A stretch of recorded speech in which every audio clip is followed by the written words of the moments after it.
25শে ফেব্রুয়ারি 2009 সকাল 9টা 27 পিলখানা থেকে ভেসে আসে গুলির শব্দ।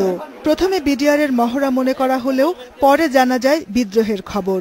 বিডিআর সদর দপ্তরে সেদিন ছিল বার্ষিক দরবার।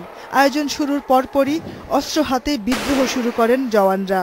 অস্ত্র তাক করা হয় বিডিআরের তৎকালীন মহাপরিচালক মেজর জেনারেল শাকিল আহমেদের দিকে। শুরু হয় হত্যাযজ্ঞ। সকাল 11টার দিকে সেনাবাহিনীর প্রথম সাজোয়া যান পৌঁছায় ধানমন্ডিতে। বিকেলে স্বরাষ্ট্রমন্ত্রী, স্থানীয় সরকার প্রতিমন্ত্রী সহ দুজন সংসদ সদস্য সাদা পতাকা হাতে পিলখানায় যান। তাদের সঙ্গে বিদ্রোহী নেতারা দাবির কথা জানাতে যান প্রধানমন্ত্রীর দফতরে। রাতে স্বরাষ্ট্রমন্ত্রীর কাছে অস্ত্র সমর্পণ করেন কিছু বিডিআর সদস্য।